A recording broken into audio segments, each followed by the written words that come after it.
kita mulai dulu aja ya Mas sambil menunggu teman-teman yang lain begitu ya. Ya. Oke.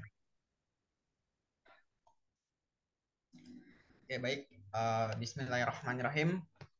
Assalamualaikum warahmatullahi wabarakatuh. Waalaikumsalam. Selamat malam teman-teman semua ya. Teman-teman yang insya Allah sedang berjuang ya di jalannya masing-masing gitu ya. Sampai ini ada yang namanya pejuang gitu ya, tapi nggak apa-apa ya. Biar lebih cair aja suasana gitu teman-teman. Oke, baik. Teman-teman, sebelum kita mulai diskusi ataupun pembelajaran kita di malam hari ini ya, mohon buat teman-teman yang barangkali tidak terkendala oleh sinyal ataupun jaringan ya, bisa di on cam kameranya ya biar lebih kita bisa bareng-bareng intens gitu ya, biar teman-teman juga bisa lebih masuk apa yang dipelajari dan apa yang kita bahas secara bersama-sama teman-teman. Silakan bagi kawan-kawan yang barangkali tidak terkendala oleh jaringan ataupun koneksi internet ya, bisa dihidupkan ya untuk fitur kameranya gitu ya teman-teman ya. Oke, untuk mengawali pembelajaran kita di malam hari ini, ada baiknya kita berdoa terlebih dahulu kawan-kawan, agar apa yang kita pelajari nanti dan apa yang kita diskusikan nanti insya Allah akan bermanfaat untuk kita semua di masa depan kelak. Amin. Berdoa menurut agama dan kepercayaan kita masing-masing. Berdoa dimulai.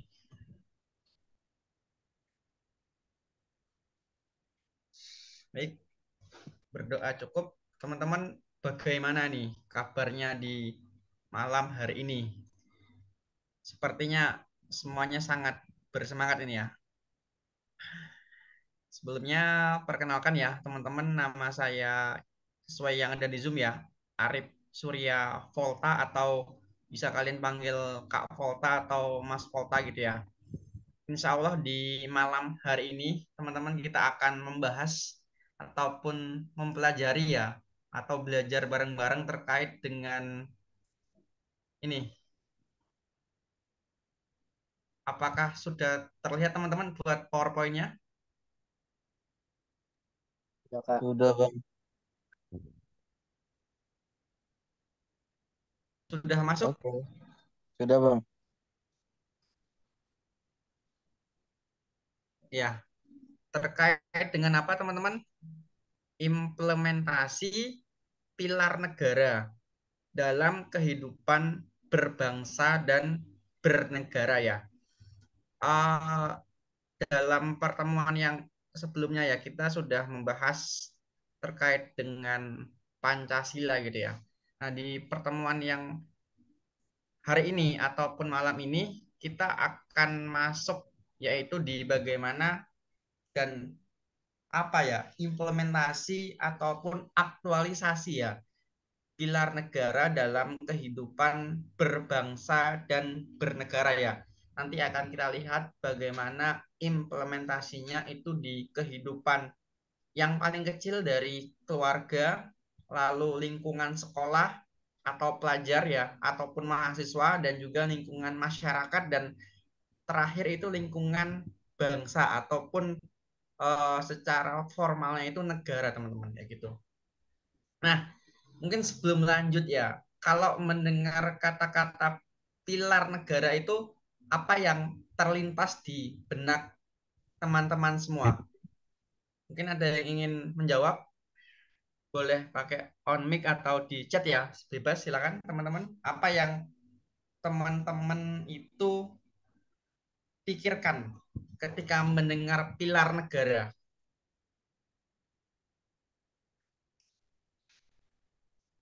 Silakan teman-teman. Sana ya, kita diskusinya santai tapi pasti ya. Silakan kalau ingin jawab. Ya, Mbak Tahta menjawab Pancasila ya. Pancasila itu adalah salah satu ya. Pancasila Undang-Undang Dasar, lalu ada apa lagi teman-teman? Pancasila itu yang pertama, yang paling inti ya. Lalu Undang-Undang Dasar, ya NKRI. Dan satu lagi apa? Ya, benar ya. Ini jawaban kalian itu saling melengkapi ya. Ada Mbak Tahta tadi menjawab Pancasila, Undang-Undang Dasar, Dasar Negara, lalu Mas Rizky ya, NKRI, dan tadi Mbak Selihi, Tiang Pemersatu, Bhinneka Tunggal Ika, dan Mas Gusti tadi menjawab juga Bhinneka Tunggal Ika, teman-teman. Nah, oke. Jadi kalau secara sederhana ya, baik kita lihat gitu ya.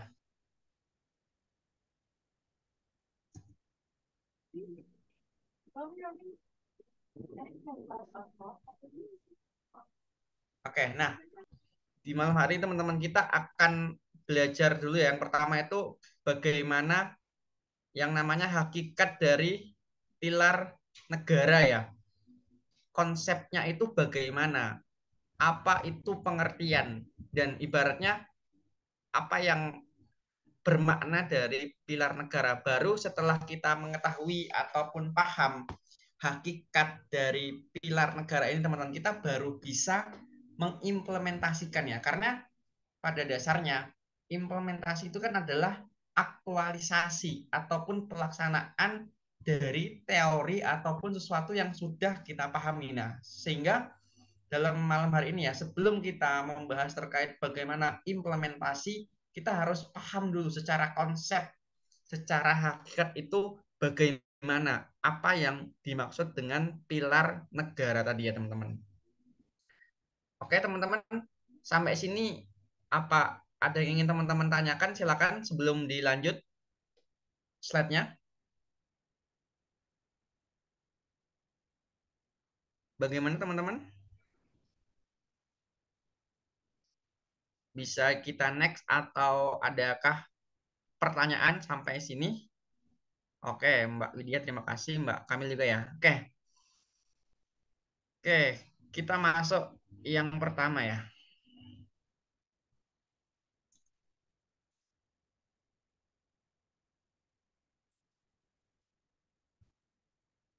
Nah, apa itu pilar negara ya?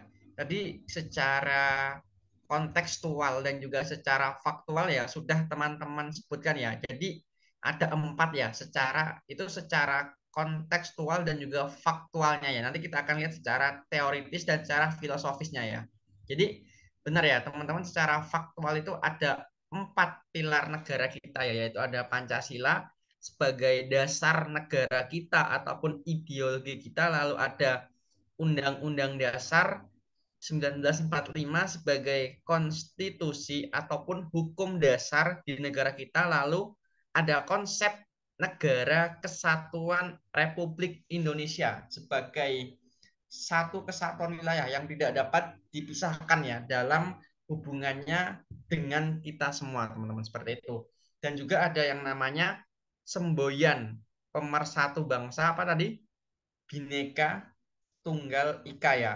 Yang artinya pasti kita semua tidak asing lagi ya. Artinya berbeda-beda tetapi tetap satu juga atau satu jua gitu, teman-teman. Itu secara kontekstualnya gitu ya. Nah, kita akan melihat secara filosofis ya. Nah, ini teman-teman. Jadi secara ini teman-teman, secara apa ya? Ibaratnya jadi pilar negara itu ya, secara konsep itu bisa diartikan sebagai sistem keyakinan atau sesuatu yang diyakini oleh siapa? Oleh masyarakat, oleh warga negara ya. Atau sistem filosofis ya, yang berisi apa tadi? Konsep ya. Konsep-konsep kita apa? Konsep Pancasila itu kalau kita kemarin belajar ada 5 sila, itu yang dinamakan konsepnya. Prinsip kita apa? Prinsip negara kesatuan Republik Indonesia, prinsip Bhinneka Tunggal Ika gitu ya, yang dianut oleh rakyat. Berarti kan dianut oleh masyarakat ataupun rakyat Indonesia ya, negara-negara yang bersangkutan dan diyakini dapat digunakan sebagai dasar dalam hidup bermasyarakat, berbangsa, dan bernegara. Jadi ini teman-teman, secara hakikat ya, pilar negara itu adalah sesuatu ataupun sistem yang diyakini ataupun sistem yang menjadi pondasi yang berisi konsep-konsep ataupun prinsip ya, yang itu dianut ataupun diilhami oleh masyarakat ataupun rakyat dari negara-negara yang bersangkutan ya. Dan mereka itu meyakini bahwasanya itu dapat dijadikan dasar dalam hidup bermasyarakat, berbangsa dan juga bernegara ya. Tentunya pilar negara kita karena ada 4 itu tidak bisa berdiri sendiri ya. Artinya semua itu harus saling melengkapi satu sama lain gitu ya. Pancasila saja berdiri tidak bisa karena itu bersifatnya itu belum praktis, masih teoritis gitu ya. Sehingga harus ada 4-nya itu baru bisa dijadikan dasar dalam hidup bermasyarakat ya. Itu teman-teman. Oke, sampai sini teman-teman. Silakan kalau ada yang ingin didiskusikan sebelum kita next ke slide berikutnya teman-teman.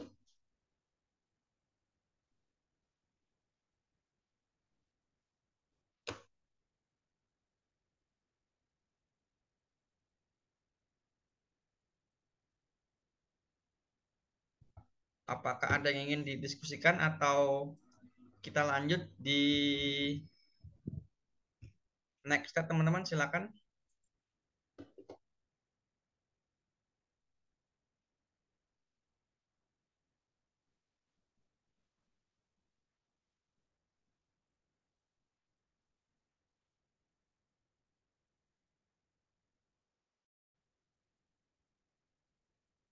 Oke, sepertinya belum ada ya. Kita next teman-teman ya. Di slide selanjutnya ya. Nah, ini teman-teman. Jadi kalau saya mengibaratkan dalam sebuah bangunan ya, pilar negara itu apa? Ini pondasi. Pondasi berdirinya suatu rumah. Berarti pilar negara adalah pondasi berdirinya suatu negara ya. Nah, kata kuncinya apa? Pilar negara ini teman-teman itu tuh harus kokoh dan harus kuat.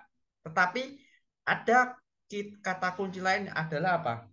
Harus sesuai dengan negara yang disanggahnya. Artinya gini, pondasi bangunan itu dia harus kokoh dan kuat, tetapi juga harus sesuai dengan karakteristik bangunan yang ditopangnya. Supaya apa? Supaya pas dan supaya tidak roboh bangunan yang disanggah tersebut, teman-teman. Sehingga kalau misalkan pilar negara kita itu gonjang-ganjing ataupun tidak kuat, maka negara kita juga akan roboh.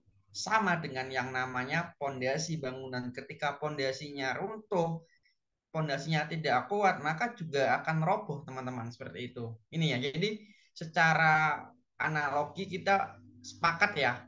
Atau mungkin ada tanggapan lain dari kawan-kawan, silakan kalau ingin menyanggah ya, bahwasanya pilar negara itu adalah pondasi berdirinya suatu negara, pondasi penyangga, harus kokoh, kuat, dan juga sesuai dengan negara yang disanggahnya. Gini, Pancasila, Undang-Undang Dasar 45, NKRI, dan juga Bhinneka Tunggal Ika itu kan bisa kokoh sesuai dengan karakteristik negara Indonesia gitu ya. Kita coba berbicara ideologi lainnya, kapitalisme ataupun komunis ya. Sebenarnya itu ideologi-ideologi yang secara netral itu baik. Tetapi kenapa dahulu ada pemberantasan komunis? Karena apa? Karena ideologi komunis ini tidak sesuai dengan karakteristik bangsa kita, tidak sesuai dengan karakter negara kita, sehingga itu tidak bisa masuk di dalam negara Indonesia gitu. Sehingga bahwasanya tidak ada ideologi itu yang buruk ya, tetapi hanya saja penempatannya itu harus sesuai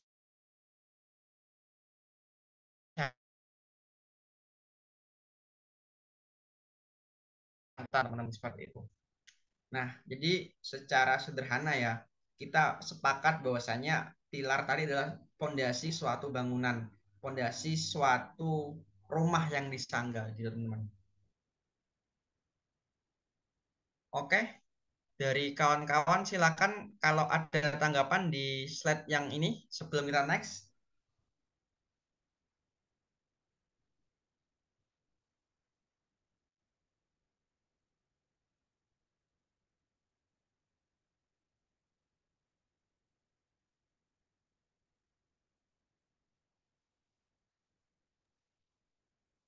Next, Kak.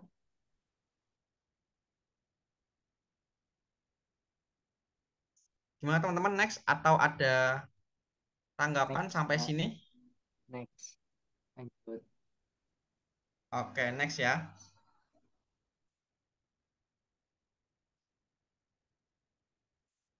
Nah, selanjutnya adalah bahwasanya di sini ya, pilar negara itu harus ataupun wajib memastikan negara bangsa itu kokoh, memastikan terwujudnya ketertiban, keamanan, kenyamanan, serta mampu mencapai kesejahteraan dan keadilan suatu negara. Artinya apa? Artinya pilar negara yang empat tadi, Pancasila, Undang-Undang Dasar, lalu NKRI dan juga Bhinneka Tunggal Ika itu harus mampu mewujudkan keadilan, mewujudkan ketertiban, mewujudkan kenyamanan, mewujudkan apalagi kesejahteraan. Untuk siapa? Untuk negara kita, negara Indonesia. Sehingga kalau sekarang ini belum terwujudnya ketertiban, belum terwujudnya keamanan, belum terwujudnya keadilan, kesejahteraan itu berarti ada yang tidak beres dengan mungkin dengan implementasi pilar negaranya ya. Kalau pilarnya saya yakin karena itu sudah sesuai sekali dengan karakter bangsa, tapi kan tidak semua orang itu mampu mengaktualisasikan, mampu mengimplementasikan pilar-pilar negara tadi teman-teman. Sehingga itu ada yang salah dengan kondisi bangsa kita. Kalau misalkan sampai dengan sekarang ini belum terwujudnya ketertiban, keamanan, dan juga terutama keadilan gitu teman-teman ya. Jadi yang salah itu dalam tataran implementasi, bukan dalam tataran teoritis pilarnya. Karena saya yakin kalau pilar itu sudah pasti benar, karena itu memang digali dari bumi Indonesia teman-teman ya. Kayak gitu. Oke. Teman-teman ada yang ingin ditanyakan sampai sini? Atau langsung next juga?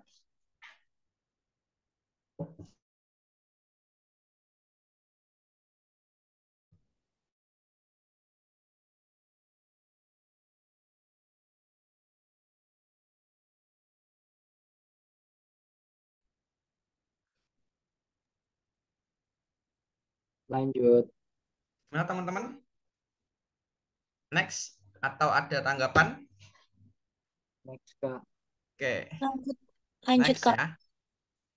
Oke.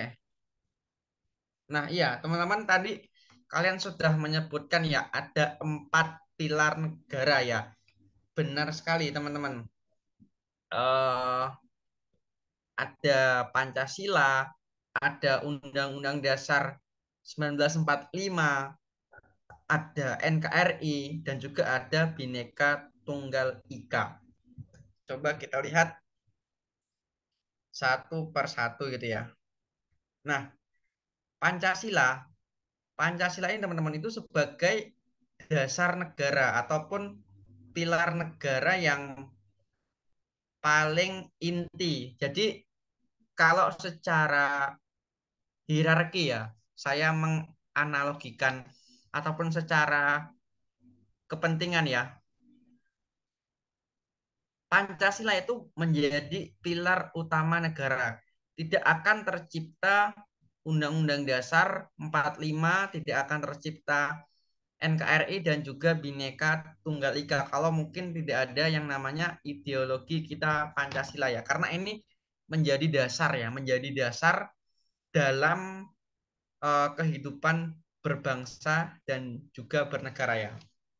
Nah, di sini kita melihat ya, Pancasila diangkat sebagai pilar negara itu karena apa? Dianggap sesuai dengan kondisi negara bangsa yang apa? Pluralistik. Artinya apa ini? Ada yang tahu? Pluralistik? Silakan. Beraneka. Ya, beraneka ragam. Plural ya. Beragam ya. Dan cukup luas dan besar ya. Kita sepakat ya bahwasanya negara kita ini sangat besar ya teman-teman ya. Dari mana? Sabang sampai Merauke ya. Itu kan sangat luas ya. Dan juga sangat besar ya.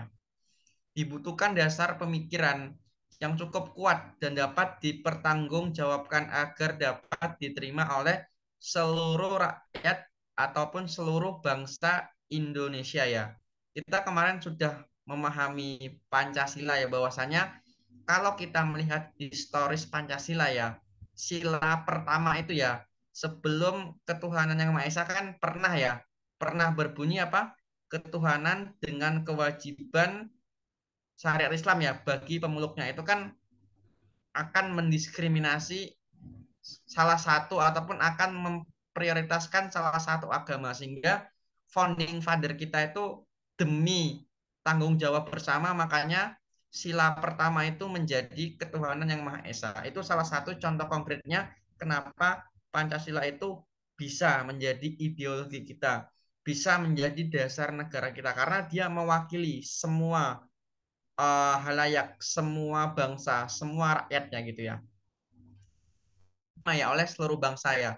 Kalau kita kemarin belajar Pancasila, kita masih ingat ya, ada 5 dasar, ada 5 nilai dasarnya ya. Ada ketuhanan, kemanusiaan, persatuan, kerakyatan, dan juga ada keadilan. Gitu teman-teman. Oke, sampai sini adakah yang ingin ditanggapi atau didiskusikan atau next?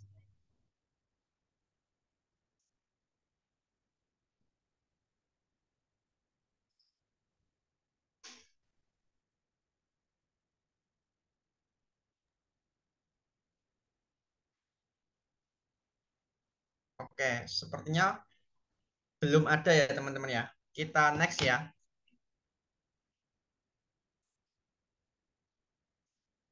Nah, teman-teman, jadi ada beberapa alasan yang mendetail ya, bahwasanya Pancasila itu diangkat sebagai pilar negara ya. Yang pertama jelas ya, sesuai dengan kondisi negara bangsa yang tadi ya, pluralistik ataupun beragam, banyak ragamnya, besar, dan juga seperti ya Indonesia ini ya. Terus yang kedua apa? Mampu mengakomodir ataupun mengakomodasi keberagaman yang ada di Indonesia. Kalau kita melihat keberagaman yang ada di negara kita, yaitu mungkin tidak ada duanya kalau dibandingkan oleh negara-negara tetangga, terutama di Asia Tenggara atau bahkan di Asia ya. Karena Indonesia ini apa ya, bisa dikatakan sebagai ya pertama paru-paru dunia karena hutannya sangat banyak, terus juga keberagaman etnis, keberagaman sara, suku, agama, ras gitu ya, itu sangat banyak sekali ya, sehingga kita itu harus bersyukur ya hidup di negara seberagam Indonesia gitu ya. Kalian mau lihat apapun ada di Indonesia, kalian mau makan apapun ada di negara kita gitu ya, tinggal Negara ke daerahnya maritim. saja. Bagaimana Mas Sigit? Negara maritim. Ya, negara maritim juga ya, negara dengan perairan laut terbesar ya di dunia ya. Bahkan secara lautnya daripada daratannya. Bahkan dulu kan kita dijuluki sebagai apa itu, nenek moyang kita sebagai seorang pelaut ya. Itu karena memang saking besarnya gitu ya. Saking luasnya lautan ataupun perairan Indonesia, teman-teman. Terus yang ketiga adalah apa? Memiliki konsep, prinsip, dan nilai yang merupakan kristalisasi dari sistem keyakinan yang terdapat di seluruh wilayah Indonesia. Maksudnya apa? Maksudnya ini gini teman-teman. Dalam sila pertama itu kan artinya ketuhanan yang Maha Esa. Itu artinya kita itu boleh dan sebenarnya memiliki hak dan kewajiban itu untuk bertuhan. Tetapi tidak disebutkan apa keyakinan agamanya. Tapi kita disebutkan kita boleh bertuhan, kita bisa bertuhan, kita wajib malahan ya. Itu karena apa? Untuk mengakomodasi banyaknya keyakinan ataupun banyaknya agama yang ada di Indonesia. Sehingga benar sekali ya langkah founding father kita ataupun langkah Bapak negara kita zaman dahulu itu mengubah sila pertama seperti sekarang ini ya, yaitu ketuhanan yang Maha Esa. Coba kalau dulu tidak diubah menjadi seperti sekarang, kalau bunyinya masih ketuhanan dengan kewajiban Islam bagi pemeluknya, itu akan sangat apa ya, mengakibatkan mungkin saja konflik yang berkepanjangan. Agama-agama lain yang non-Muslim mungkin tidak terima karena itu hanya memprioritaskan agama Islam ya, sehingga kita sangat bersyukur ya dengan Pancasila yang sekarang ini harusnya negara kita bisa menjadi negara maju gitu ya. Oke teman-teman, sampai sini apakah ada yang ingin ditanggapi? Silakan sebelum next. Lanjut, Kak. Oke lanjut ya.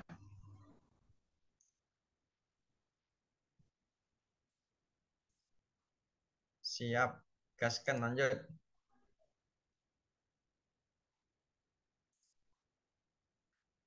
Oke teman-teman, yang kedua adalah apa? Undang-Undang Dasar Negara Republik Indonesia tahun 1945 ya gitu ya.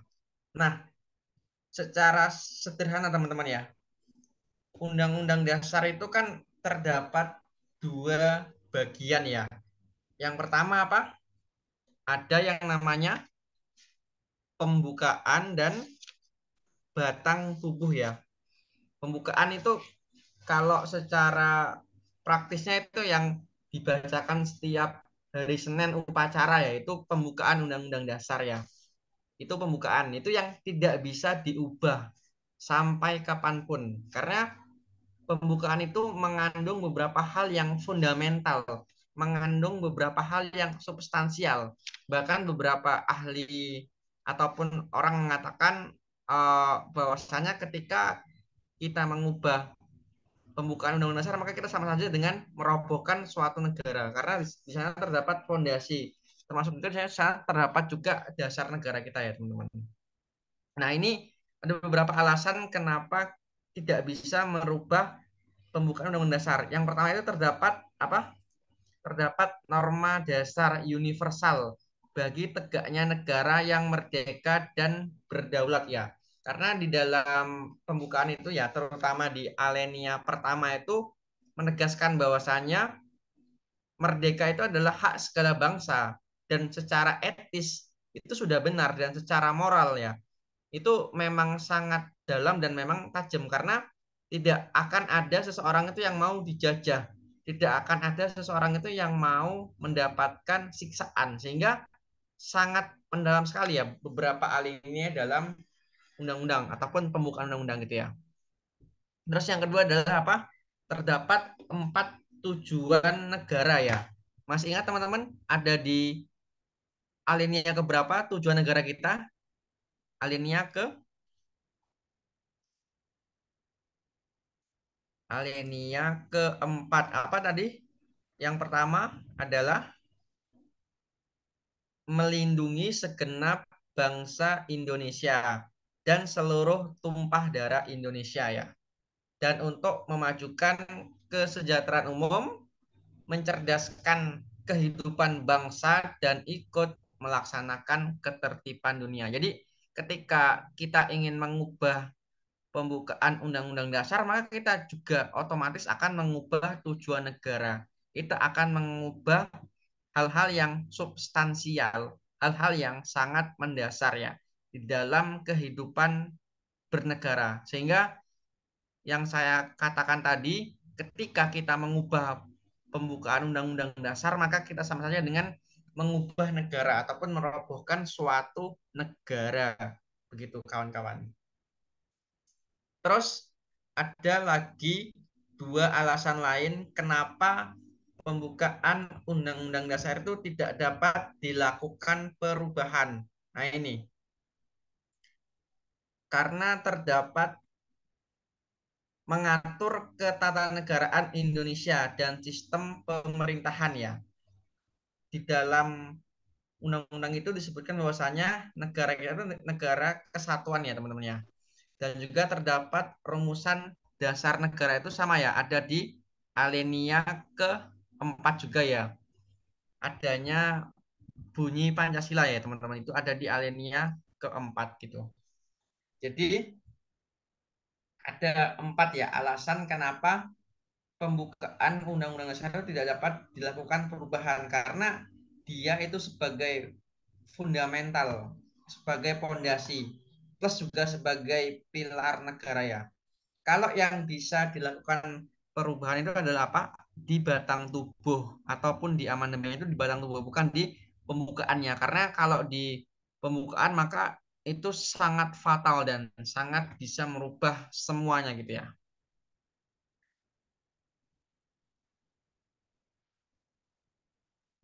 Oke, teman-teman.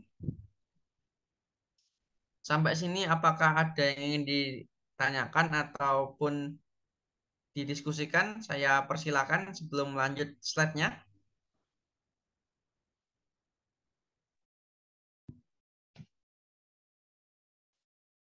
Belum ada ya?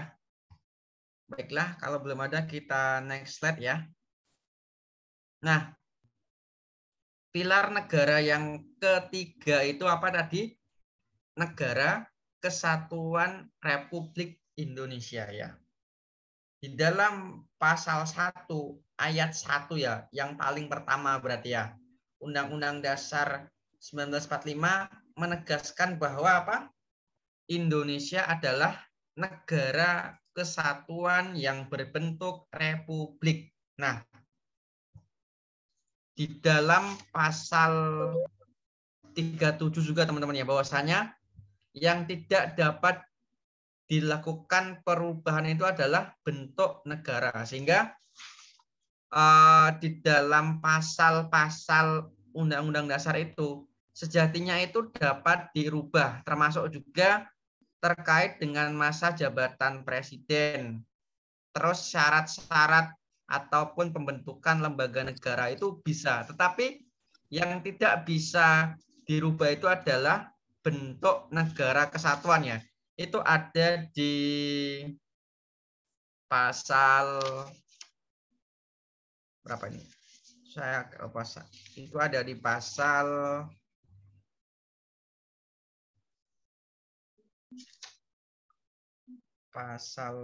pasal 37 ayat 5 ya teman-teman, bahwasanya khusus mengenai bentuk negara NKRI itu tidak dapat dilakukan perubahan karena itu akan sangat mengubah juga ya tatanan negara kita ketika kita itu mengubah bentuk negara gitu ya. Terus yang kedua, Pak, yang kedua adalah dalam proses pembentukan karakter bangsa diperlukan komitmen, diperlukan effort yang kuat terhadap negara kesatuan Republik Indonesia ya. Contohnya apa? Kalian pasti banyak sekali ya informasi yang beredar ya. Saya mengangkat contohnya adalah, maaf ya, Ponpes Al Zaitun ya, yang mungkin beberapa hari silam itu sangat viral ya, ataupun sangat menuai pro kontra ya. Nah, menurut kalian apakah itu juga akan mengancam negara kita, teman-teman? Contoh nyata tadi gitu. Ponpes Al Zaitun itu. Iya, Kak. Ya, kenapa Kak mengancam? Karena apa? Masuknya ke itu ya, radikalisme bukan, Kak? Ya, radikalisme juga bisa ya. Iya, itu kan mengancam Ataupun keamanan dan pertahanan negara. ya, benar Mbak Tahta. Jadi bahwasannya ya mungkin menurut mereka itu benar, tapi secara konsep kan tidak dibenarkan gitu ya. Secara idealnya itu salah satu ancaman yang nyata gitu ya. Terus mungkin yang parah itu adalah banyaknya sekarang itu apa ya, ideologi yang masuk ke negara kita ya, ataupun paham-paham dari barat ya yang mungkin tidak sesuai dengan paham negara kita, negara kesatuan gitu ya. Karakter yang dibentuk pada individu dan bangsa harus karakter yang memperkuat dan memperteguh komitmen terhadap NKRI, bukan karakter yang berkembang secara tidak terkendali yang bisa merusak NKRI. Artinya apa? Artinya ketika kalian ingin tadi ya mendirikan suatu majelis ataupun forum, bukalah forum itu yang harusnya itu memperkuat negara kita, harusnya memperkuat bangsa, bukan malah memperpecah, memperbelah gitu ya.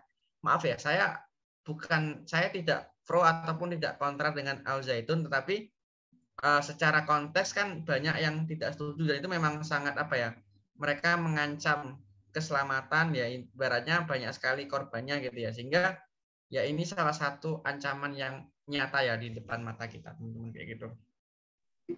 Ini NII, Bang. Oke. Lalu yang keempat adalah apa? Bhinneka Tunggal Ika ya. Artinya apa tadi? Berbeda-beda tetapi tetap satu juga ya. Nah, Bhinneka Tunggal Ika ini ya secara historis ya itu sudah diungkapkan oleh kerajaan ya di masanya Empu Tantular ya. Sekitar 600 tahun ya, berarti kalau sekarang sekitar 700-an tahun yang lalu ya. Nah, pada tahun 1951 ya, pemerintah itu menetapkannya sebagai semboyan negara ya, melalui peraturan pemerintah nomor 66 tahun 1951 ya. Dan di dalam amandemen Undang-Undang Dasar ya teman-teman itu ada di pasal 36 ya, yang bunyinya adalah 36A itu lambang negara ialah Garuda Pancasila dengan semboyan Bhinneka Tunggal Ika, sehingga semboyan negara kita itu terdapat dan juga tertulis di dalam konstitusi kita, yaitu Undang-Undang Dasar gitu ya. Itu secara teoritis dan secara ilmunya ataupun konsep yang kita pelajari gitu teman-teman. Nah, Bhinneka Tunggal Ika ataupun dalam bahasa Inggris ya apa? Unity in Diversity ya. Itu bertekad ataupun memiliki tujuan apa? Untuk menghormati apa? Keberagaman ya. Tetap bersatu sebagai bangsa Indonesia ya. Tidak pada tidur semua. Tidak dapat diabaikan bahwa Indonesia terdiri atas berbagai macam sara ataupun suku, agama, ras ya. Nah, keberagaman ini Mas Irsan bisa dimut mic-nya.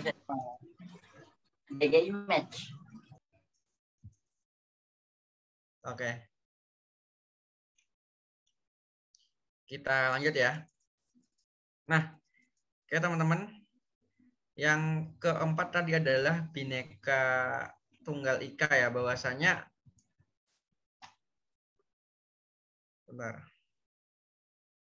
ini terdapat di dalam konstitusi dan juga dijelaskan ya. Ini tujuannya itu Pak, untuk tadi kita sudah sepakat kita terdiri dari berbagai macam suku, agama, ras, dan adat istiadat ya. Sebagai kekayaan alami yang ada di negara kita, baik secara geografis maupun secara materi gitu ya. Nah, Bhinneka Tunggal Ika ini hadir itu untuk mempersatukan, hadir untuk memperkuatkan keberagaman yang ada. Karena secara alam kita itu memang sudah sangat beragam, ditambah secara historis ya.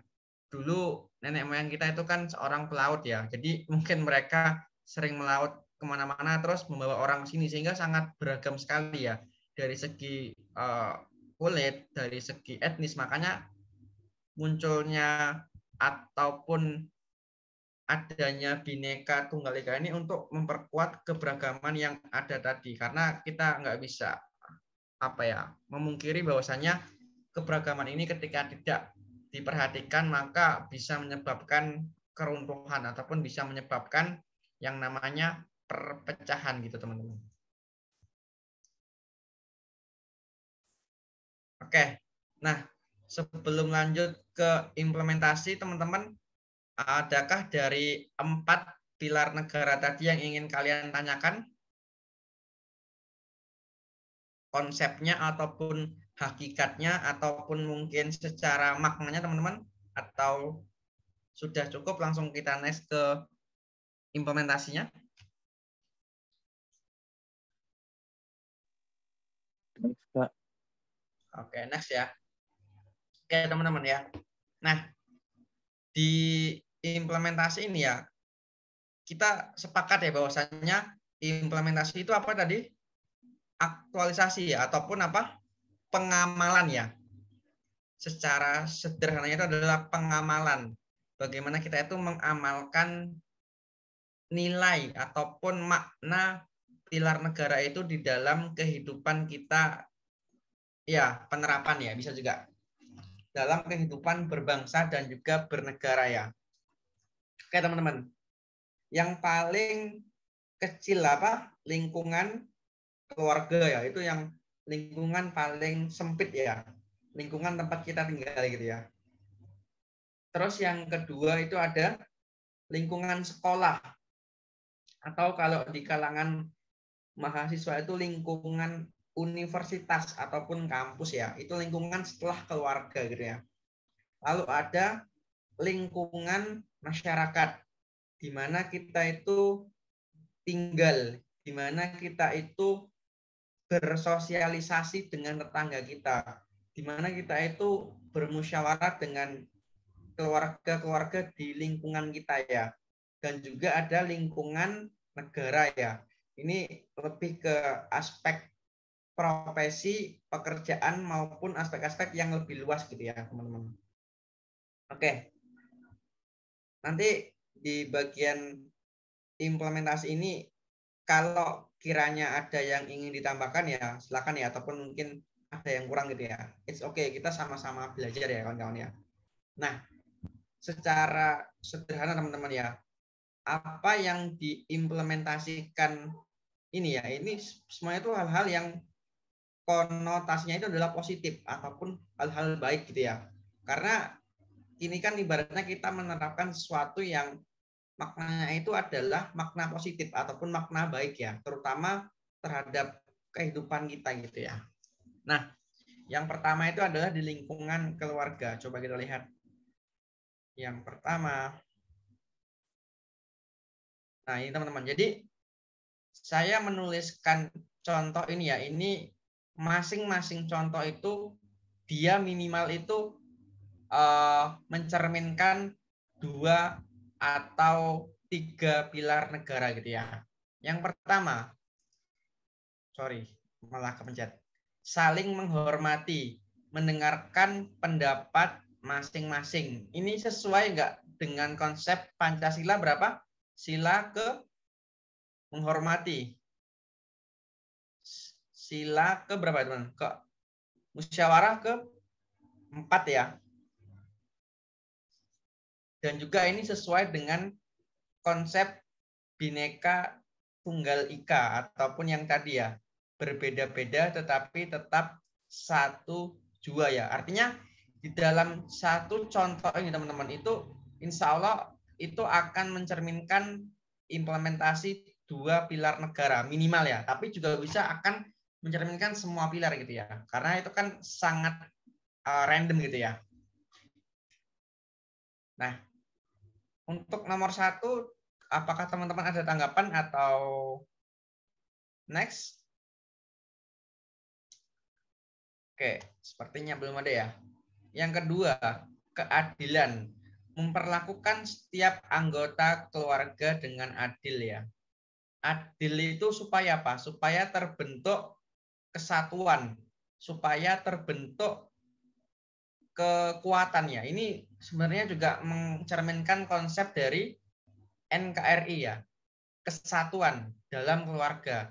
Kalau kita kaitkan dengan Pancasila, ini maksudnya sila berapa? yang nomor 2 ini, keadilan ini.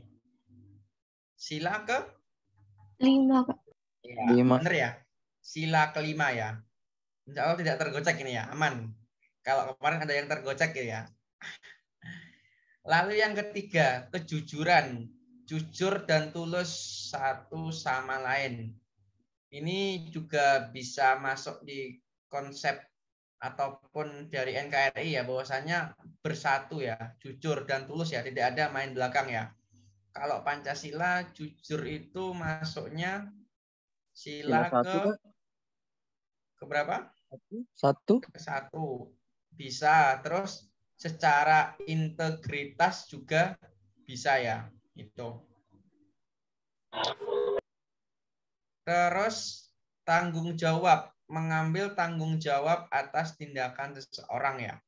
Ini bisa sesuai dengan konsep NKRI lagi teman-teman ya. Bahwasanya kita itu tetap bersatu ya tadi. Dan juga ini sila ke berapa? Tanggung jawab? Sila kedua, Kak. Kedua bisa, tetapi lebih ngarahnya ke Sila 4 ya. ya, sila keempat ya, lebih dominan sila 4. Itu teman-teman. Terus yang kelima, kerjasama. Bekerja sama sebagai suatu tim. Ini bisa masuk ke konsep Bhinneka Tunggal Ika ya, artinya berbeda-beda tetapi tetap satu ya, satu tim gitu ya, dalam keluarga gitu ya. Terus juga mencerminkan juga persatuan ya. Sila berapa persatuan? Iya, Sila ke 3. ya, 3 ya, persatuan ya, itu sangat dekat sekali gitu ya. Yang Izin, keenam, Kak. ya, Izin, Kak. silakan Yang Mbak. nomor 5. Yang nomor 5 itu bisa masuk sila kelima nggak sih, Kak? Gotong royong. Kerjasama, bekerja sama itu kerjasama. Bisa, Mbak. Tapi secara di sini kan implementasi ya, ini sebenarnya masih agak ambigu ya. Bisa gotong royong tapi juga bisa persatuan gitu ya. Kalau soal yang ditanyakan apa itu lebih dominan sebenarnya ke gotong royong ya. Tapi karena di sini lebih ke faktual ataupun praktis, jadi itu bisa semua gitu, Pak. Dua-duanya. Seperti itu. Terus yang keenam ini berapa, teman? Toleransi. Berarti ke menerima dan 1, menghargai. Kak. Ya, benar. Sila, dan itu juga sesuai dengan konsep Bhinneka ya. Tunggal Ika, menghargai perbedaan dan menghormati ya. Terus yang ke-7, kelas AC ya.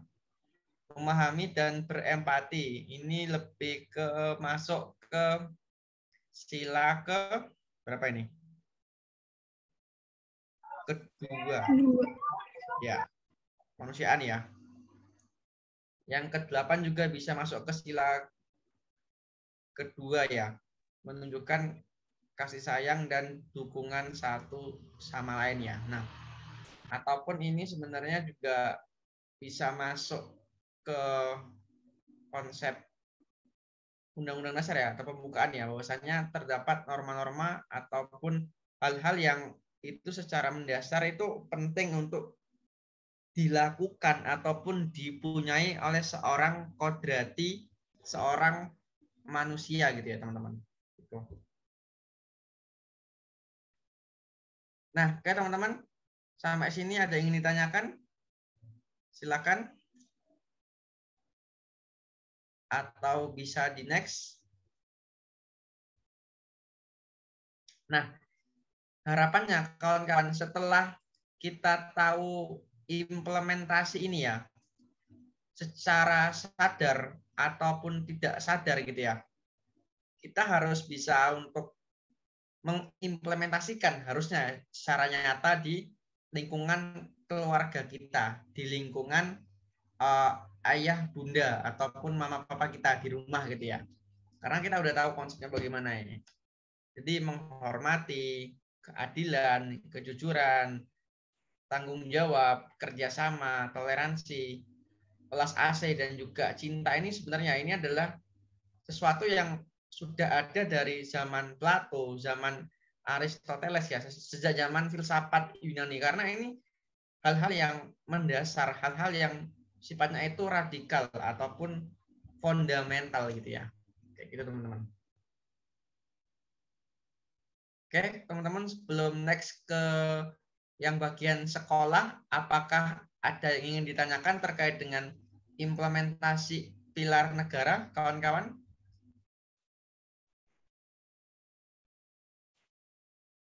Oke, nah selain yang 8 ini teman-teman ya, kalian bisa menambahkan sendiri ya. Artinya apa? Artinya banyak contoh lain yang faktual yang mungkin belum termasuk di dalam slide. Karena kalau kita berbicara implementasi antara satu orang dengan orang itu akan berbeda, akan sangat banyak sekali situasi dan juga kondisi yang itu bisa diterapkan ya. Oke, ini ada Mbak Niken ya. Yang kerjasama sila kedua, kerjasama yang lain. Kerjasama sila kedua. Kerjasama dengan. Oh, jadi kalau kerjasama di sini kita dalam lingkup yang kecil, Mbak. Jadi lingkup keluarga ya, bahwasanya bagaimana bekerja sama untuk menjadi katakanlah keluarga yang harmonis. Jadi bukan kerjasama dengan bangsa lain, tetapi lebih ke tataran yang lebih kecil gitu ya, Mbak. Kalau kerjasama dengan bangsa lain itu akan beda nanti konteksnya, itu bisa masuk ke sila ke-4 bahkan ya, ataupun sila ke-5 gitu ya, gotong royong gitu.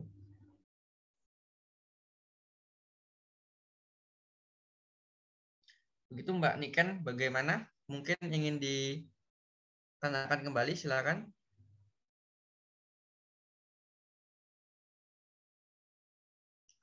Atau dari kawan-kawan yang lain kalau ingin ditanyakan ya, silakan gitu.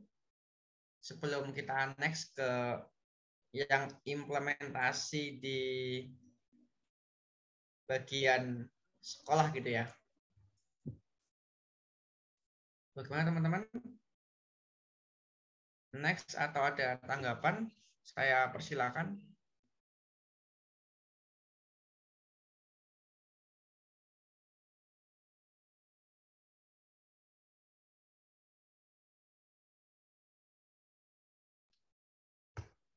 Oke. Kita next. Oke, siap Mbak Niken, sama-sama ya. Jadi di sini lebih kerjasama dalam lingkup keluarga. Karena tadi kan kita masih cakupannya masih lingkungan keluarga ya. Nanti kalau lingkup yang lebih besar itu akan berbeda konteks ya. Karena itu akan lebih kompleks seperti itu. Oke. Oke teman-teman. Next lagi ya. Kita masuk di lingkungan kedua. Ini. Nah, yang pertama, ini tadi saya urutkan berdasarkan sila-silanya gitu ya. Menjalankan kewajiban masing-masing agama. Ini berarti sila berapa? Agama. 1, Kak. Ya. Ini menjalankan kewajiban agama itu sila pertama ya. Yang kedua pun masih sila pertama ya. Menghormati dan menghargai teman yang berbeda keyakinan ataupun agama ya, itu masih masuk sila ke-1. Terus yang nomor 3, tidak memilih teman-teman karena agama yang berbeda. Ini masuk sila berapa teman-teman? 1, Kak, toleransi. Ya, tetap 1 ya, tetap bagaimana keyakinan itu ya, keyakinan tidak bisa untuk diganggu gugat ya. Nah, 1, 2, 3 ini kan mencerminkan sila pertama semua ya. Ini bisa juga kita kaitkan dengan konsep Bhinneka ya, Tunggal Ika ya, terutama yang nomor 2 ya, menghormati dan menghargai teman-teman yang berbeda agama. Ini kan bagaimana kita itu menghargai perbedaan, apalagi dalam bidang agama itu hal-hal yang substansial ataupun mendasar gitu ya. Terus juga kalau kita kaitkan dengan konsep Negara Kesatuan Republik Indonesia, itu juga sangat jelas ya, bahwasanya ketika kita menghormati dan menghargai teman, ketika kita tidak memilih-milih teman, ini akan menciptakan negara yang apa? Yang kokoh, yang kuat. Nah, itu. Jadi 3 poin awal pertama ini yang sesuai dengan sila pertama ini secara nggak langsung juga itu wujud implementasi dari Bhinneka Tunggal Ika, NKRI, dan juga Pancasila ya secara bersama-sama gitu teman-teman. Plus juga implementasi dari Undang-Undang Dasar 45 ya, terutama di pasal 29 ya, terkait dengan bahwasannya warga ataupun masyarakat itu bebas memeluk agama ataupun beribadah menurut agama dan kepercayaannya masing-masing gitu. Oke, terus yang ke poin 4, 5, dan 6. Menghormati Bapak Ibu guru, karyawan, dan semua warga sekolah. Saling menolong saat ada warga sekolah yang mengalami kesulitan. Dan peduli terhadap teman yang sakit. Ini lebih kemana teman-teman? Sila keberapa? 2, Kak. Ya, sila kedua ya. Sila kemanusiaan. Bahwasanya kita sebagai makhluk ciptaan Tuhan itu harus memiliki welas asih. Kita harus memiliki tadi ya, nilai-nilai empati, simpati dengan sesama manusia gitu ya. Jadi ini menghormati Bapak Ibu guru, kan kita menghormati sesama manusia. Ini secara horizontal ya, makanya dia masuknya sila kedua ya. Saling menolong saat ada warga sekolah yang mengalami kesusahan. Ada teman kalian yang misalkan sedang bersedih ataupun terkena musibah ya, apa salahnya kita bantu ya? Ataupun ketika ada teman yang sakit ya, kita harus memiliki sikap peduli, sikap-sikap yang ibaratnya itu mencerminkan gitu ya. Sila kedua tadi ya, teman-teman. Terus kalau kita kaitkan dengan konsep pilar negara yang lain ya, ini sesuai dengan berapa ya? Kalau Undang-Undang Dasar sangat berkorelasi dengan pembukaan ya, bahwasanya nilai-nilai kemanusiaan gitu ya. Terus juga kalau dengan konsep NKRI sebenarnya masuk, tetapi tidak terlalu jauh ya, karena di sini lebih ke konsep kemanusiaannya, itu lebih banyak ke pembukaan Undang-Undang Dasar ya, terkait dengan dasar negara kita gitu, teman. Next, ataupun ada tanggapan, teman-teman silakan.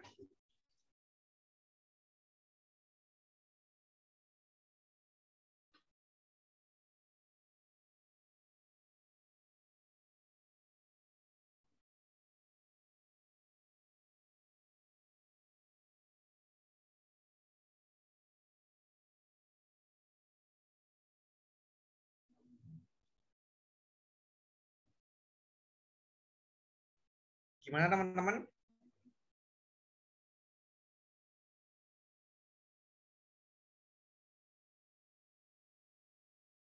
Oke, next ya. Next, oke.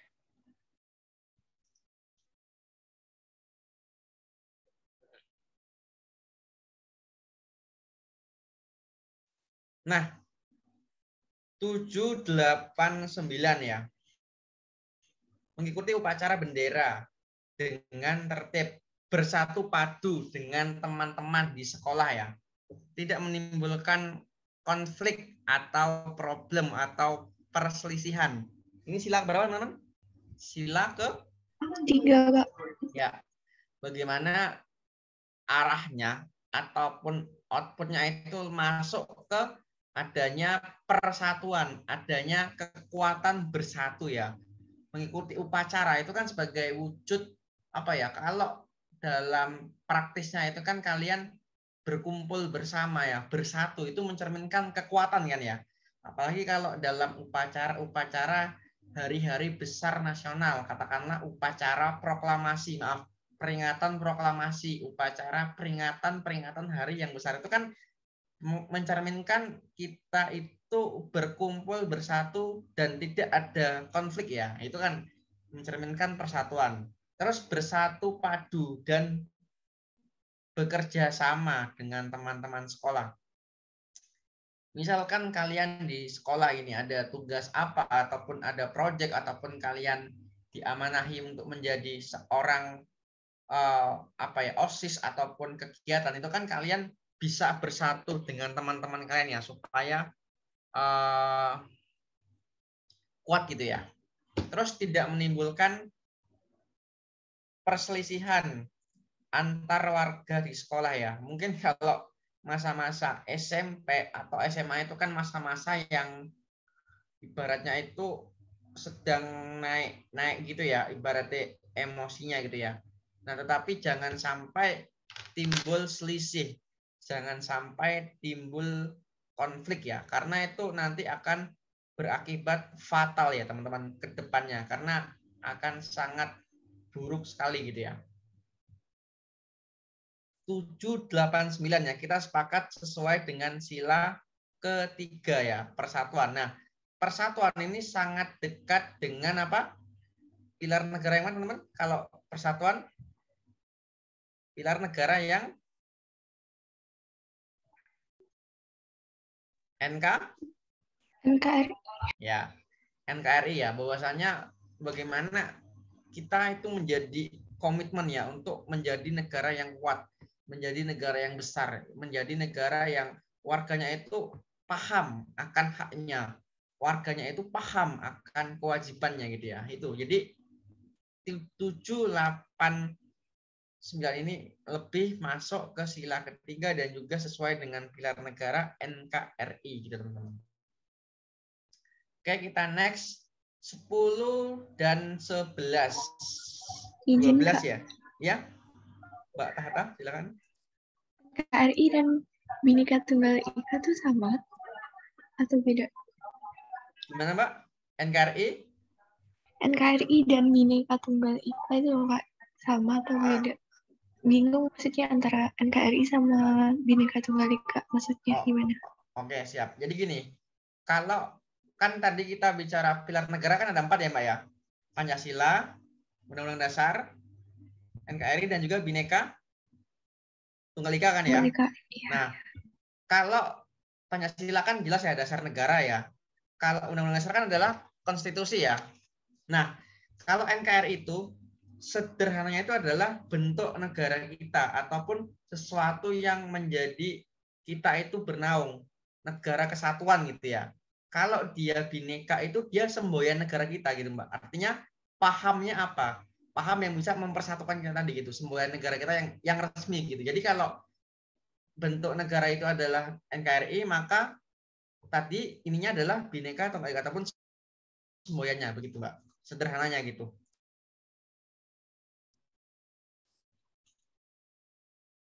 Seperti itu. Bagaimana Mbak Tahta?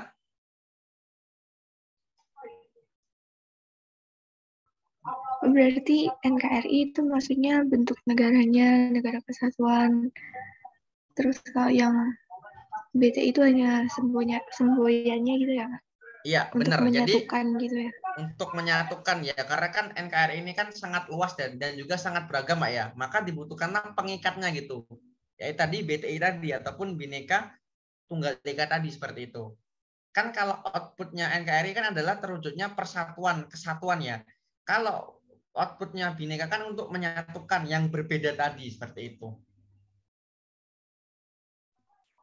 Oke Kak, terima kasih. Siap, sama-sama Pak. Ini ada pertanyaan dari Kak ya. Kak, kerjasama dan gotong royong itu sama-sama masuk sila ketiga. Sebenarnya kalau itu kerjasama dan gotong royong itu malah bisa masuknya ke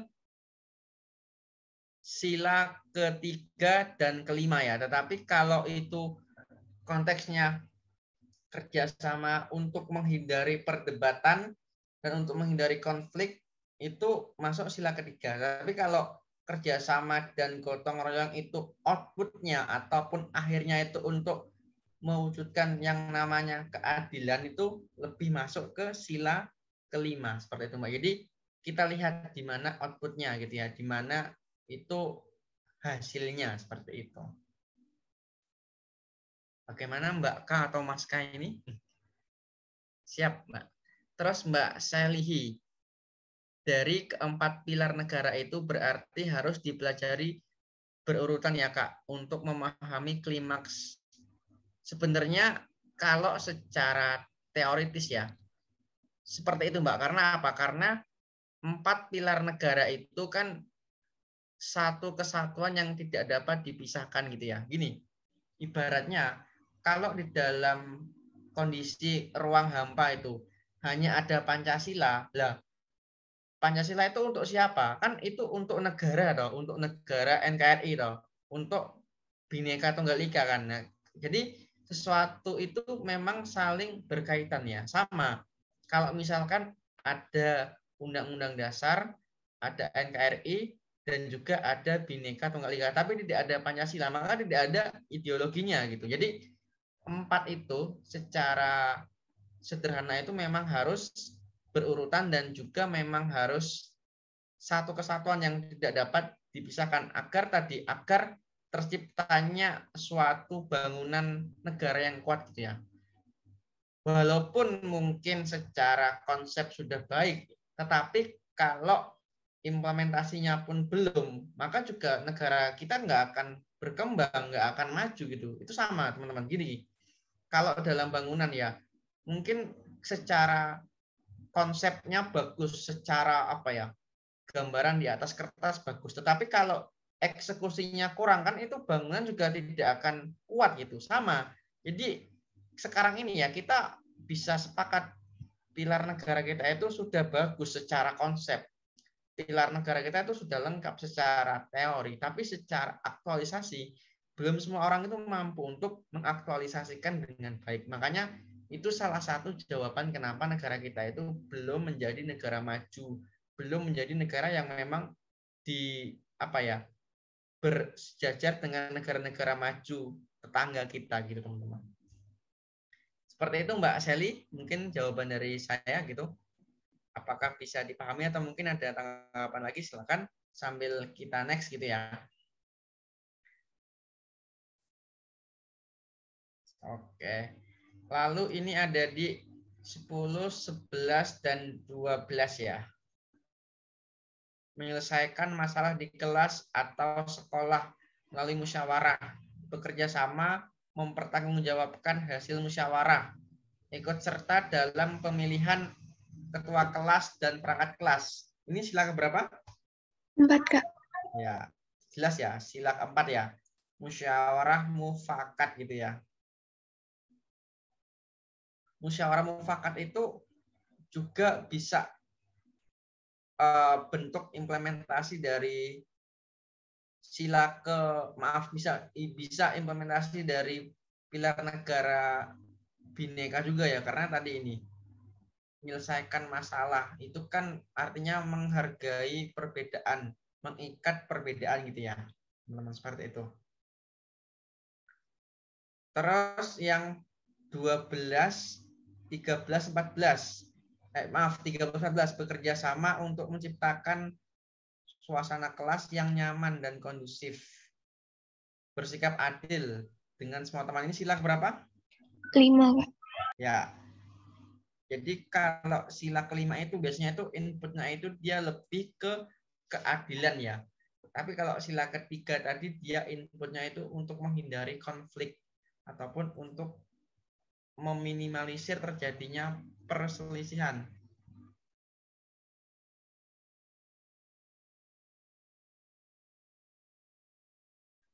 Oke, teman-teman, sampai di implementasi sekolah ini, apakah teman-teman ada tanggapan?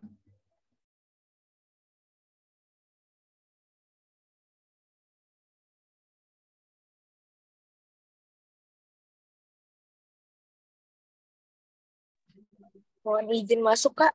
Ya, silakan, Mbak. Ya, terima kasih, Kak. Untuk konsep keadilan sila kedua dan sila kelima itu bagaimana ya, Kak? Oh ya. Terima kasih, Kak. Siap, sama-sama, Mbak. Kemarin Mbaknya belum ikut ya, kelas kemarin, atau sudah ikut? Enggak, Kak. Ketinggalan. Oh, ya. Baru join. Oke. Jadi, kalau konsep sila kedua dan kelima itu yang membedakan apa? Kalau dia sila kedua itu sifatnya itu horizontal atau sesama warga negara. Itu yang penting ya. Jadi karena itu dia sebagai manusia makanya dia menghormati supaya terciptanya keadilan. Itu konsep sila kedua. Kalau sila kelima itu biasanya itu outputnya itu kerjasama ataupun gotong royong itu untuk menciptakan keadilan. Tetapi itu terkadang itu antara pemerintah dengan warganya. Dalam artian sifatnya itu vertikal. Itu kebanyakan. Jadi kalau sila kedua itu hubungannya itu sesama warga negara ataupun horizontal. Karena kita itu sebagai warga negara makanya kita itu menghormati dia. Karena kita itu manusia maka saya menghormati kamu ataupun kalian. Itu konsep sila kedua. Kalau sila kelima dia lebih ke antara yang atasan dengan bawahan ataupun pemerintah dengan rakyatnya. Itu kalau di beberapa di soal gitu ya ataupun di pertanyaan di TWK seperti itu. Mungkin kalau saya jawabnya. Mungkin kalau dari Mbaknya gimana? Ada tanggapan lagi? Setuju Kak. Oke, sangat dapat dimengerti. Terima kasih banyak untuk penjelasannya. Tapi untuk bersikap adil dengan semua teman di sekolah itu kira-kira termasuk horizontal atau vertikal ya Kak? Kalau bersikap adil itu ya sebenarnya kalau kita implementasi di sekolah itu ya sebenarnya dia bisa bersifatnya ganda sih Mbak. Karena kan di sekolah itu kan vertikalnya mungkin hanya guru ke siswa ya. Tapi dalam hal ini siswa ke siswa itu sebenarnya horizontal. Tetapi kenapa dia masuk kelima? Karena outputnya tadi untuk menciptakan keadilan gitu ya. Kalau sila kedua itu lebih ke ingin menciptakan suasana kemanusiaan gitu. Dalam artian ibaratnya manusia itu makhluk yang ciptaan Tuhan ya. Artinya ya kita sebagai manusia tadi. Kalau kelima tadi lebih ke keadilannya seperti itu Mbak. Jadi memang terkadang ada irisan-irisan yang tidak bisa secara jelas ya dipisahkan dalam TWK karena bahwasanya semua itu kan ibaratnya saling berkaitan begitu Mbak. Oke, siap. Terima kasih banyak Kak. Siap, sama-sama. Ini Mas Rizky ya, berarti Bang kalau mewujudkan keadilan di pengadilan itu, iya, itu benar Mas. Jadi teman-teman ya, kalau kita berbicara penerapan sila ya, sebenarnya itu nggak bisa kita secara peras langsung ya. Ini aja lah contohnya ya. Ini yang paling sederhana ya. Korupsi itu kira-kira melanggar sila keberapa teman-teman? Korupsi? 5 Kak. 5. Tetapi sebelum itu apakah dia tidak melanggar sila pertama? Agama? Melanggar Kak. Ya. Sila kedua melanggar kan? Nah, itu contoh nyata bagaimana salah satu kasus ya ataupun problem itu kita tidak bisa secara menjudge, tetapi kita ibaratnya bisa mengklasifikasi itu lebih dominan masuk sila keberapa. Kayak tadi ya, kita belajar yang agama tadi ya. Agama tadi masuknya berarti kan ke sila pertama. Ketika kita berbicara korupsi, itu kan artinya ada pengingkaran antara pejabat dengan masyarakat ya. Jadi secara fakta itu akan melanggar sila keadilan karena tidak adil itu kan. Tapi kan dibalik itu kan kalau kita kaji lebih dalam itu kan juga melanggar nilai-nilai agama. Saya yakin tidak ada agama di dunia itu yang memperbolehkan korupsi gitu ya. Yakin lah itu. Itu teman-teman. Jadi bahwasanya memang dalam soal-soal TWK apalagi implementasi ini banyak sekali soal ataupun pertanyaan itu yang memang harus mikir ya, ibaratnya harus kita itu secara dalam kira-kira ini masuk sila keberapa gitu ya. Kayak gitu teman-teman. Ya teman-teman sampai sini ada ingin tanggapan atau next? Next Kak, aman. Siap teman-teman, gaskan. Ini ya. Ini beberapa implementasi ya. Pilar negara di kehidupan masyarakat ya. Membina kerukunan hidup antar apa ini? Masyarakat yang memiliki perbedaan agama dan keyakinan gitu ya. Ini sila pertama bisa ya. Dan juga sesuai dengan konsep Bhinneka Tunggal Ika gitu. Terus yang kedua, menghormati harkat dan derajat manusia sebagai makhluk Tuhan yang Maha Esa. Ini kan sebagai sila kedua ya. Kemanusiaan kita gitu ya. Terus yang ketiga, menghidupkan segala perbedaan yang ada sehingga perbedaan tersebut mengarah kepada persatuan sebagaimana semboyan negara kita. Berarti sila keberapa teman-teman? Sila Tiga, Kak. ketiga, lebih tepat ketiga ya. Karena ini arahnya ke persatuan ya. Terus yang keempat, selalu bersikap jujur saat pemilu. Berarti sila berapa teman? Sila ke Bisa kedua, bisa keempat ya. Ya, bisa kedua dan bisa keempat ya. Ini ada irisan ya. Jujur itu kan kodrat manusia, tapi kalau konteksnya pemilu dia lebih dominan ke Sila empat. 4. Seperti itu. Terus yang kelima ya, menanamkan sikap tolong menolong sehingga terwujud kehidupan yang rukun dan damai ataupun adil ya. Ini sila ke 5. Kelima ya. Ya. Oke teman-teman, sebelum lanjut ya, bahwasanya sebenarnya ya sila-sila dalam Pancasila itu kan outputnya adalah untuk mewujudkan yang paling tinggi ataupun sila yang paling akhir. Berapa? Sila ke-5. Jadi gini, kita itu bertuhan, kita itu berperi kemanusiaan, kita itu bersatu, kita itu bermusyawarah, itu kan output akhirnya itu adalah untuk yang namanya keadilan gitu ya. Karena keadilan ini sesuatu yang memang menjadi tujuan negara kita ya. Karena gini, kalau dalam beberapa kajian PPKN ataupun Pancasila gitu ya, sila 1 dan sila kedua itu sebagai yang namanya landasan moral warga negara, ketuhanan dan kemanusiaan. Terus sila ketiga, 4 dan 5 ini itu sebagai landasan politik ataupun landasan pemerintahan. Sehingga output dari sila itu kalau mau kita perdalam adalah mewujudkan yang namanya keadilan ya. Bagi siapa? Bagi Indonesia ataupun bagi masyarakat kita gitu, teman. Oke, ini ada Mas. Tanya, Kak. Silakan Mbak Tahana. Kalau untuk sikap jujur atau penjujuran itu masuknya sila 1 apa yang kedua ya? Soalnya tadi kalau nggak salah masuknya sila pertama ya yang pas di awal tadi. Kalau kejujuran itu konteksnya apa Mbak? Misalkan kalau konteksnya itu dalam hal keyakinan ya. Tadi itu, Kak yang pertama. Yang mana Pak? Yang ini. Yang bukan tadi yang sekolah atau apa tadi lupa keluar. Oh, yang sekolah ya. Sebentar. Yang ini bukan, Pak? Keluarga. Yang ini ya? Keluarga ya? Yang itu, Kak. Iya.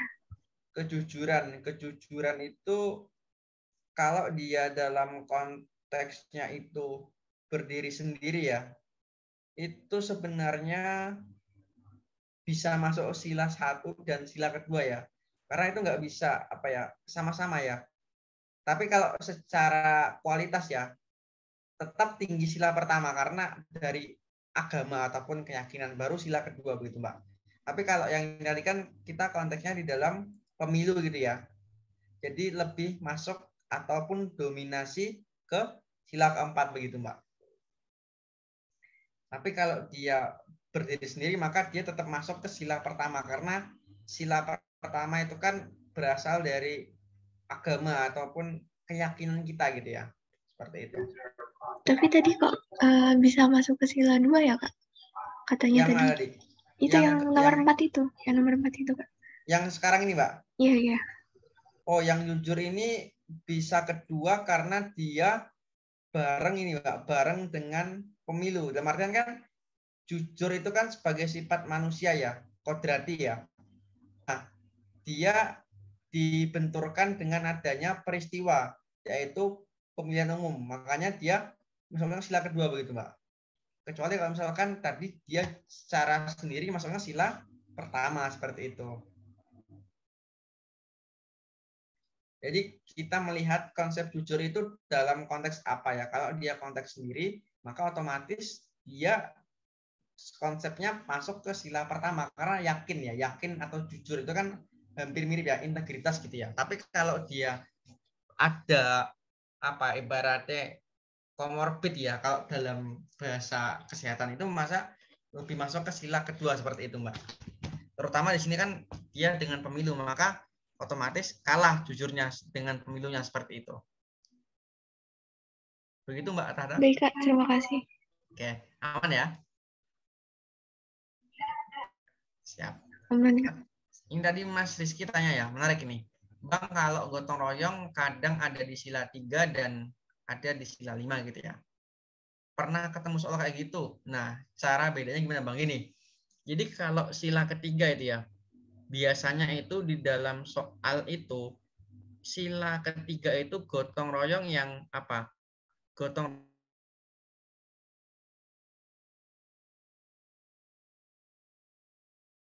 untuk persatuan dan kesatuan itu terkadang di soal itu untuk menghindari terjadinya konflik, menghindari perselisihan itu. Jadi